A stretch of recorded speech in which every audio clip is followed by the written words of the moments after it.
Saudara, dampak pelemahan rupiah, harga kedelai impor di Surabaya melambung. Pedagang tempe tetap bertahan meski keuntungan menipis. Sementara di Bandung, Jawa Barat, pedagang terpaksa memperkecil ukuran tempe untuk menyiasati kenaikan harga.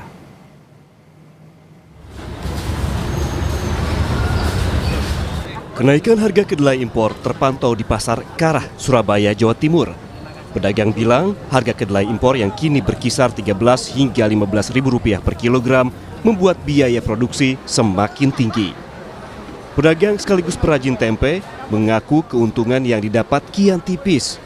Meski harga bahan baku naik, pedagang tidak bisa langsung menaikkan harga jual maupun memperkecil ukuran tempe karena khawatir pelanggan berkurang.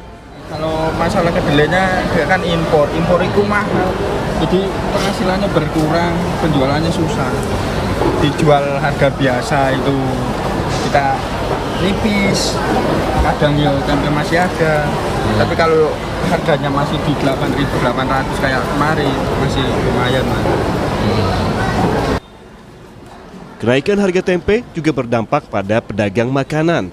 Salah satu pedagang warung nasi yang tengah berbelanja di pasar mengaku harus menaikkan harga jual makanannya.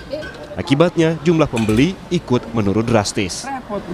Seharusnya kalau buat pedagang maunya itu turun, biasa kayak kemarin gitu loh. Kalau naik kan nggak dapat apa-apa gitu. Biasanya jualan berapa, sekarang dijual berapa, Bu? Biasanya itu kalau jualan itu kan 6.000 atau 7.000. Sekarang itu malah 8.000 gitu. Naik 1.000. Selesai 1.000 kan. Untuk pembelian sendiri untuk orang-orang gimana, Bu? Berkurang. Berkurang ya? Biasanya itu nasi itu satu hari itu habis 5 kilo. Sekarang cuma 2 kilo.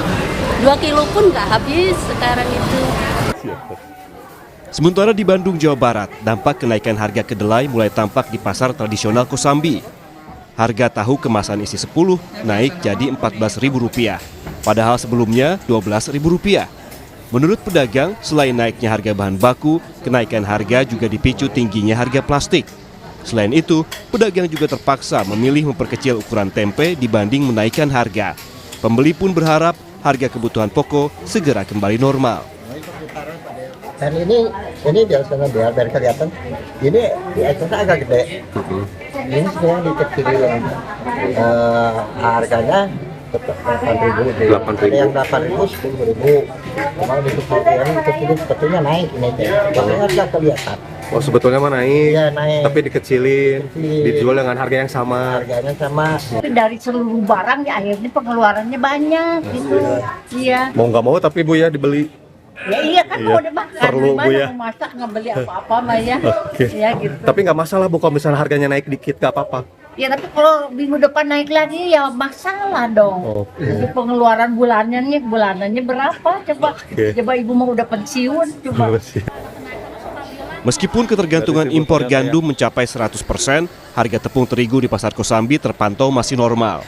Meski demikian, baik pedagang maupun pembeli berharap pemerintah bisa segera menekan harga kebutuhan pokok karena sejumlah komoditas harganya sudah mulai melonjak. Tim Liputan, Kompas TV. Saudara, pelemahan rupiah yang tak terbendung hingga mencapai ataupun tembus 17.600-an per dolar Amerika Serikat memiliki efek domino bagi masyarakat menengah bawah dan tentunya warga di pedesaan. Pertanyaannya, saudara, benarkah warga desa aman dari dampak pelemahan rupiah? Ekonom Indef bilang, secara nominal transaksi memang warga di pedesaan tidak menggunakan dolar. Namun secara realitas ekonomi makro, hampir mustahil warga pedesaan terbebas dari dampak gejolak dolar Amerika Serikat. Depresiasi rupiah yang terus terjadi berpotensi menekan kelompok menengah bawah dan juga masyarakat di pedesaan melalui impor pangan dan energi, bahan baku pertanian hingga daya beli yang tertekan.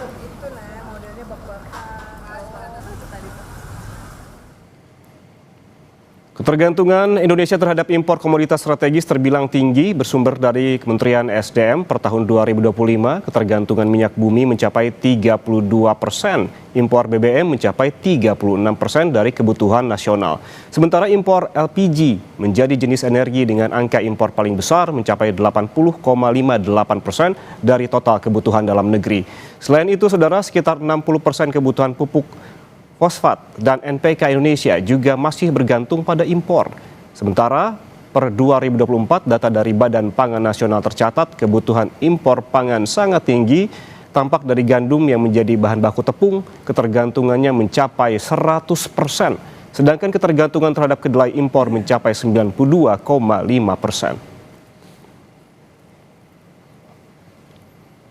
Kita lihat nilai tukar rupiah per dolar Amerika Serikat, saudara, di mana nilai tukar rupiah dari GISDOR Bank Indonesia terpantau terus menempati posisi terlemah sepanjang masa hingga berada di level 17.666 per dolar AS pada penutupan perdagangan Senin kemarin. Padahal pada penutupan perdagangan Jumat 2 pekan lalu, rupiah masih berada di level 17.375. Melemah ke 17.415 pada 11 Mei hingga melampaui level 17.500 pada 12 Mei dan sempat menguat tipis pada Rabu pekan lalu sebelum libur panjang di level 17.496.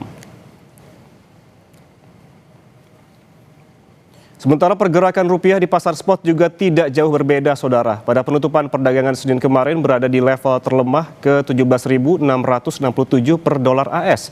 Sementara pada Senin pekan lalu, rupiah berada di angka 17.414, melemah keesokan harinya di level 17.529, menguat tipis pada hari Rabu pekan lalu ke 17.476.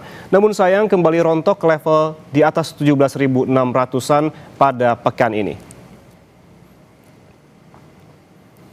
Saudara, pelemahan rupiah kian tak terbendung hingga tembus lebih dari 17.600 per dolar AS. Sejauh mana depresiasi rupiah yang terus terjadi ini menekan kelompok menengah bawah dan masyarakat di pedesaan, dan juga bagaimana akhirnya kenaikan harga memicu imported inflation? Kita tanya ekonom Core Indonesia Dipo Satria Ramli. Mas Dipo, selamat pagi, apa kabar? Pagi Mas Yan, pagi. Oke Mas Dipo, ini yang jadi perbincangan di mana-mana sejak pekan lalu dan juga lebih memanas lagi di pekan ini terkait dengan rupiah yang menempati posisi ataupun level terlemah sepanjang sejarah. Namun kalau kita melihat terkait dengan rupiah ini Mas Dipo, apa sebetulnya efek domino yang akan dirasakan oleh masyarakat pedesaan, khususnya kelas menengah bawah dari pelemahan rupiah yang terjadi terus-menerus? Iya Mas Yan, jadi kita perlu sadari bahwa yang terpukul itu memang sebenarnya bukan hanya warga desa aja, tetapi buruh, petani, nelayan, pedagang, UMKM, bahkan orang kantoran. Dunia usaha sebenarnya banyak di saat ini sudah banyak yang mulai komplain mengenai masalah rupiah ini. Dan sebenarnya alurnya cukup clear ya. Itu memang kalau kita melihat transmisi dari rupiah pertama dia melemah, ya kan. Lalu siapa yang terdampak? Itu adalah industri-industri atau pengusaha yang bahan bakunya memang import. Ya kan, tadi sebenarnya di cuplikan sebelumnya sudah dibilang juga mengenai beberapa bahan pangan, jadi gandum, kedelai, itu sudah dirasakan di pasar. Mungkin untuk elektronik atau otomotif, itu komponen, ya kan, intinya sebenarnya banyak sekali barang memang yang import di Indonesia, gitu. Kita tidak bisa batasi. Lalu karena si harga bahan baku naik tersebut, ya kan, si dunia usaha atau si pengusaha, ya dia harus adjust harga kan, ya kan, jadi harga barang naik. Tetapi sebenarnya upah atau gaji itu kan nggak naik ya, iya kan. Jadi ini benar-benar yang bikin konsumsi rumah tangga melemah gitu, iya kan. Jadi dan itu konsumsi rumah tangga bukan hanya di desa saja, tetapi di berbagai macam area tadi ya. Jadi buat buruh, petani. Kita juga bisa lihat ya dari program presiden gitu untuk memodernisasi desa gitu. Bahkan seperti program Merah Putih gitu kan, itu mobilnya kita import dari India. Untuk pembangunan fisik, konstruksinya kita bajanya import, bahkan kita semen pun kita import hari ini. Jadi dampaknya luas sekali. Betul ada beberapa usaha ya, atau misalnya petani gitu, misalnya dia melakukan menjual komoditas yang diekspor ya, misalnya dia jual kopi atau misalnya tambang batu bara gitu. Mereka dapat keuntungan karena rupiah yang melemah ini, ya kan. Tetapi mayoritas itu net loss, ya kan, karena memang kebutuhan pokoknya itu naiknya akan lebih tinggi daripada apa yang mereka jual di pasar gitu. Jadi secara sosial efek netnya itu sebenarnya lebih menekan gitu kelas menengah dan kelas ke bawah. Gitu, Oke, Mas Dipo, berarti kalau saya simpulkan tadi bahwa memang bukan hanya masyarakat di pedesaan, tentunya di masyarakat di desa ini terdampak, tapi memang ada sebutkan petani juga buruh sangat terdampak dengan pelemahan rupiah. Tapi kalau kita lihat ini yang menjadi concern adalah secara transaksi memang tidak menggunakan rupiah begitu, tidak menggunakan dolar maksud kami.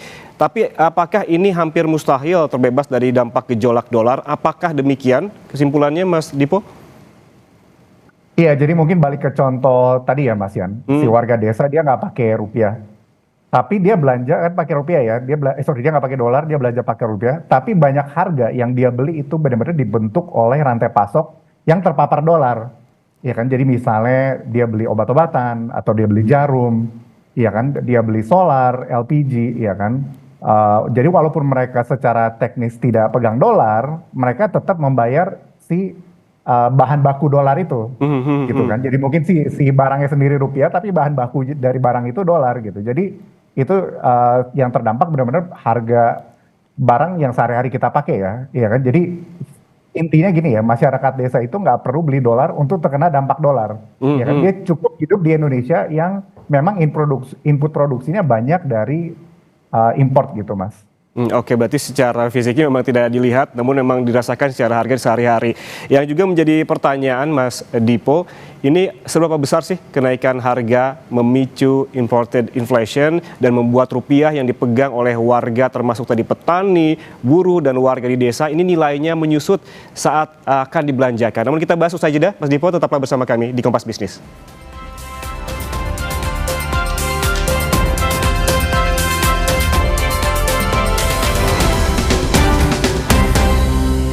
Pelemahan rupiah bagi warga di pedesaan, kita lanjutkan perbincangan bersama ekonom Core Indonesia Dipo Satria Ramli. Mas Dipo, ini terkait dengan pada akhirnya kenaikan harga ini memicu imported inflation, membuat rupiah yang dipegang oleh warga seperti tadi petani, buruh nilainya kian menyusut saat dibelanjakan. Apakah seperti itu, Mas Dipo, dan bisa dijelaskan? Ya, jadi ini memang yang sangat mengkhawatirkan ya dari perubahan rupiah dan harga minyak juga, ya kan? Jadi memang si imported inflation dia memang inflasi yang terjadi bukan karena faktor domestik lokal, tapi karena faktor luar negeri melalui tadi ya pelemahan kurs atau kenaikan harga minyak, ya kan? Namun di sisi yang sama pendapatan atau uang gaji kita gitu tetap sama kan? Jadi secara tidak langsung daya beli kita turun karena barang-barang harganya naik, ya kan? Tetapi kita daya belinya menjadi turun karena gaji kita tetap gitu. Jadi mungkin ilustrasinya gitu ya, tiap bulan kita gajian nih, ya kan? Tiba-tiba harganya naik. Jadi mungkin 5 tahun lalu kita bisa beli 10.000, dapat 5 tahu isi, sekarang 10.000 cuma dapat 3 gitu. Gajinya sama tapi barangnya harga lebih mahal. Yang perlu di note juga, si dampak imported inflation ini tidak selalu 1:1. Artinya apa? Misalnya rupiah melemah 10%, harga yang diimpor naiknya 10%. Terkadang tuh ada jeda. Jadi kadang-kadang dia bisa lebih, bisa kurang, ya kan? Dan itu juga karena ada jeda, atau misalnya kayak BBM kan ada subsidi, ada intervensi pemerintah. Tergantung juga si strategi perusahaan. Tetapi imported inflation itu benar-benar nyata, ya kan? Tetapi memang kecepatannya dan besar pass-through-nya bisa beda antar barang gitu. Jadi mungkin ada bilang, loh kok saya ini bahan baku belum naik gitu. Mungkin karena inventory-nya tercukupi. Tapi ada beberapa barang yang naiknya kencang banget nih gitu dengan kenaikan melemahnya rupiah ini gitu, Mas Yan. Oke, kecepatan tiap barang berbeda, dan tadi juga kalau kita bisa garis bawahi terkait daya beli turun di mana gaji tetap sementara harga juga naik. Kalau kita juga breakdown satu persatu, tadi saya sempat membacakan terkait dengan apa saja ketergantungan impor barang-barang di Indonesia begitu. Ini kalau di breakdown satu persatu, Mas Dipo, soal ketergantungan impor komoditas strategis, kita mulai dari energi dulu lah. Dari data Kementerian SDM pada tahun 2025, ini bisa ditampilkan di layar terkait dengan ketergantungan. Ini minyak bumi sebesar 32%, BBM 36%, LPG tinggi sekali lebih dari 80%. Ini kalau kita melihat pelemahan rupiah ini dampaknya akan seberapa besar terhadap sektor energi ini, mengingat BBM dan LPG ini mendapatkan subsidi dari pemerintah juga. Ya, jadi pertama mungkin kita harus fair ya. Saya mau apresiasi sekali lagi langkah pemerintah untuk mensubsidi BBM, solar dan pertalite itu sudah benar, ya kan. Tetapi kalau kita ngomongin imported inflation, transmisi harganya itu kan ada banyak jalur ya. Sebagai contoh, si harga minyak itu tuh hanya 60% untuk transportasi, 40% itu sebenarnya untuk industri. Ya kan, jadi itu untuk petrochemical, mungkin seperti kimia, seperti plastik, dan plastik itu kan banyak dipakai ya, buat di elektronik, di baju, kacamata, ya kan meja sekarang udah plastik juga. Jadi walaupun yang BBM subsidinya kita tahan, kenaikan itu tetap akan berasa di jalur-jalur yang lain tadi, yang industri tadi 40%. Lalu juga yang mengenai si BBM subsidi ini sekarang jadi pertanyaan ke masalah fiskal, ya kan? Karena harga ujung-ujungnya tersebut fiskal ya, mungkin Mas?